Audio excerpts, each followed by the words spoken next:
Hello friends, welcome back to my channel Mayur Pakshala. বন্ধুরা, আজকে আমি সরপুঁটি মাছের সর্ষে পোস্ত দিয়ে ঝাল রেসিপি তোমাদের সাথে শেয়ার করব। এই রেসিপিটা খেতে কিন্তু খুবই ভালো লাগে।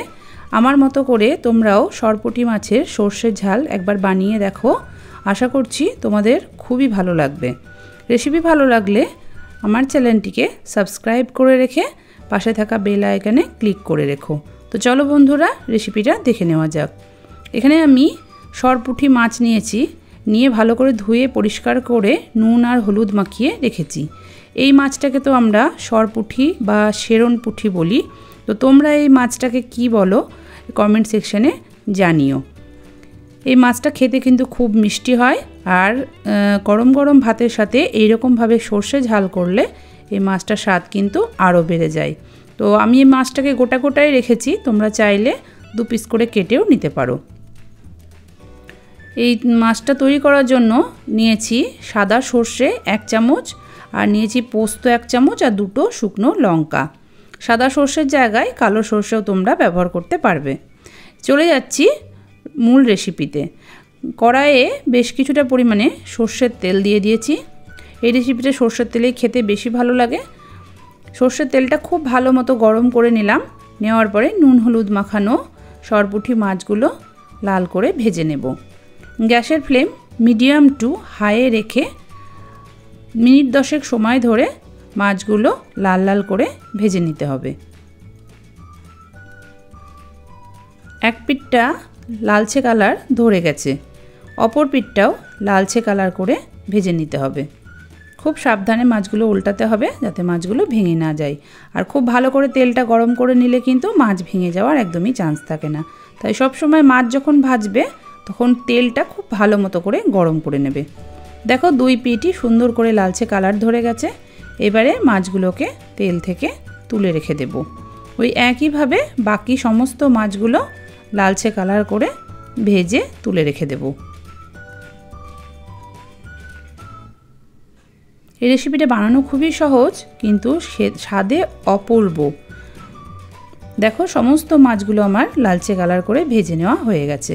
এবারে মাছ ভাজা তেলের মধ্যেই আমি ফোড়ঙে 1/2 টিস্পুন দিয়ে দিলাম 5 ফোড়ন, আর একটা বড় সাইজের পেঁয়াজ কুচি। 5 ফোড়ন আর পেঁয়াজটা হালকা লালচে কালার করে ভেজে নেব।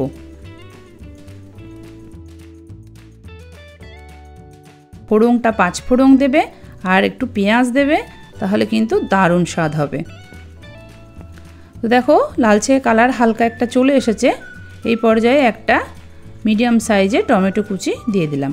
টমেটোকে একটু নাড়াচাড়া করে একটু নরম করে নেব, আর টমেটোর কাঁচা গন্ধটাও চলে যাবে। দেখো টমেটোটা 2 মিনিট মতো নাড়াচাড়া করে নিয়েছি। টমেটোটা নরম হয়ে গেছে। এবারে টমেটোটাকে একটু ম্যাশ করে দিলাম। তারপরে যে সর্ষে পোস্ত আর শুকনো লঙ্কা বেটে রেখেছিলাম সেই বাটা মশলাটা দিয়ে দিলাম। তোমরা কিন্তু শুকনো লঙ্কার জায়গায় এখানে কাঁচা লঙ্কাও ব্যবহার করতে পারবে, এতে কোনো কিন্তু স্বাদের হেরফের হবে না। এবারে সর্ষের কিন্তু একদমই আমি কষবো না। সর্ষের যে কোনো রান্না কষলে সর্ষে তেতো হয়ে যায়।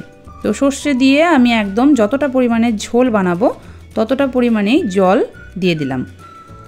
তো একটু পাতলা করে ঝোলটা তৈরি করবে, দেখবে স্বাদটা খুবই ভালো হবে। তো সেই জন্য আরেকটু জল দিয়ে দিলাম, আর স্বাদ মতো লবণ আর 1/2 টিস্পুন হলুদের গুঁড়ো দিয়ে দিলাম। দিয়ে ভালো করে মিশিয়ে নিলাম। খুব ভালো করে মিক্স করে নিয়েছি। এবারে ভেজে রাখা সরপুঁটি মাছগুলো এক এক করে দিয়ে দেব। সমস্ত মাছগুলোকে দিয়ে দেব। মাছগুলো সব দেওয়া হয়ে গেছে। এবারে একটু নাড়াচাড়া করে দেব যাতে ঝোলগুলো মাছের গায়ে লেগে যায়। একটু নাড়াচাড়া করে দিলাম।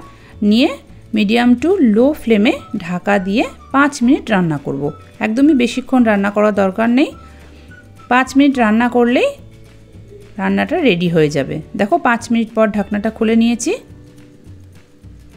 ঝোলটা অনেকটা টেনে নিয়েছে। খুব বেশি ঝোলটা টানাবে না, একটু পাতলা ঝোল রাখবে, খেতে বেশি ভালো লাগবে। সবার শেষে ফ্লেভারের জন্য একটু ধনেপাতা দিয়ে দেবে, স্বাদটা আরও বেড়ে যাবে। আর এটা সম্পূর্ণই অপশনাল, ধনেপাতা না থাকলেও এর স্বাদ কিন্তু খুবই ভালো হবে। থাকলে কিন্তু অবশ্যই ধনেপাতাটা দেওয়ার চেষ্টা করবে। এবারে ঢাকা দিয়ে স্ট্যান্ডিং টাইমে রেখে দেওয়ার পরে সরপুঁটি মাছের সর্ষের ঝাল গরম গরম ভাতের সাথে পরিবেশন করে তোমরা খেয়ে দেখো বন্ধুরা। তারপরে কমেন্ট সেকশনে জানিও যে রেসিপিটা কেমন ছিল। যদি রেসিপিটা তোমাদের কাছে ভালো লেগে থাকে একটা লাইক করে দিও। আর চ্যানেলে যদি এখনও নতুন বন্ধু হয়ে থাকো তাহলে প্লিজ আমার চ্যানেলটাকে সাবস্ক্রাইব করে পাশে থাকা বেল আইকনটা ক্লিক করে রেখো। তাহলে যখনই আমি নিত্য নতুন ভিডিও আপলোড করব সেটা সবার আগে যেন তোমাদের কাছে পৌঁছে যায়। সবাই ভালো থেকো, সুস্থ থেকো। Thanks for watching.